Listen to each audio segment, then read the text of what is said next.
Silence. Something about silence makes me sick. That line, it's from Know Your Enemy by Rage Against the Machine. And it's the reason we are here today. Music isn't just lyrics, beats and production. It's the full thing. The cover, the packaging, the statement. I get obsessed with album artwork, like proper obsessed. I need to know what it means, why it looks the way it does, what it's saying without saying. Here is a few of my all-time favorites. The Dark Side of the Moon by Pink Floyd, simple, cosmic. Kendrick Lamar's Damn. This album is actually one of my favorites of all time. And then Rage Against the Machine. Their first album, self-titled. We are not here for the albums. We are not even here for the music. We are here to talk about one of the darkest, most disturbing album covers ever made. Welcome to Decode.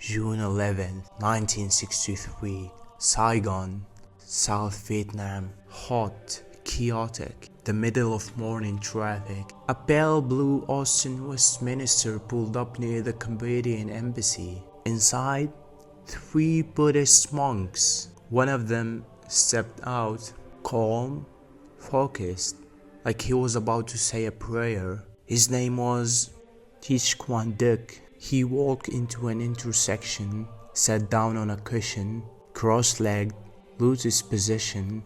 A second monk opened a jerry can, 5 gallons of petrol, poured it all over him, and then came the match. When the flames took hold, they didn't come gently, they roared, orange, violent. His body blackened, skin blistered, smoke crawled into the sky, but he didn't scream, not once. People collapsed in the street. A nun clawed at her own face, sobbing, and Quảng Đức, he sat like a stone statue on fire. This wasn't suicide, this wasn't madness, it was protest. President Nguyen Dinh Diem, Vietnamese Catholic leader, had been systematically suppressing Buddhism, banned their flags, their festivals, sent soldiers to crush schools.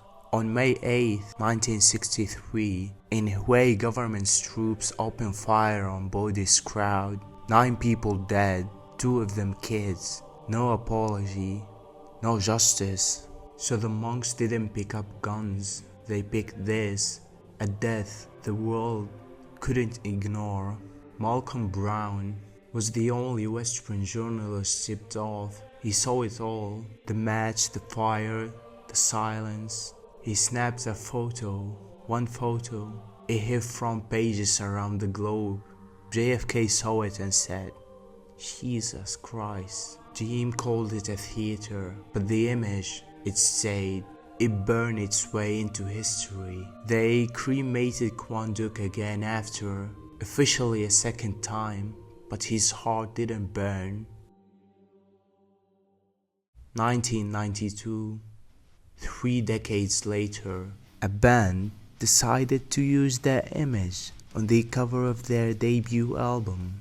Not their faces, his, because Thích Quảng Đức wasn't just a symbol. He was the loudest silence in history. Rage Against the Machine was a riot on vinyl. De La Rocha's voice was a fist. Morello's guitar sounded like gunfire. And on the cover, flame, protest, conviction.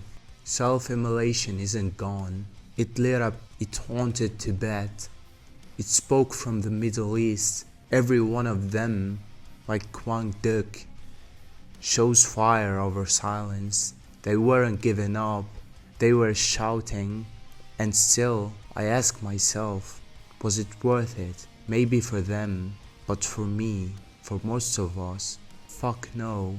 There's got to be a better ways, smarter ways, less final.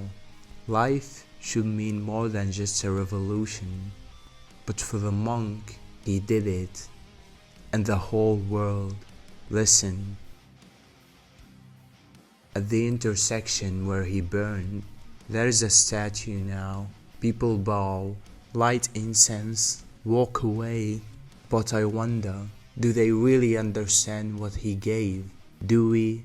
The regime fell just months after Deem was overthrown, killed.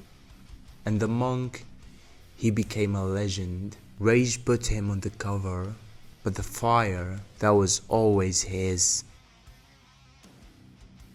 What's the land of the free? Whoever told you that is your enemy. Decode isn't about the what, it's about the why the fuck. Thank you all for sticking along with this video. I hope you enjoyed your stay. I was your host, S9, and this has been Decode. Nonetheless, rage against the machine forever.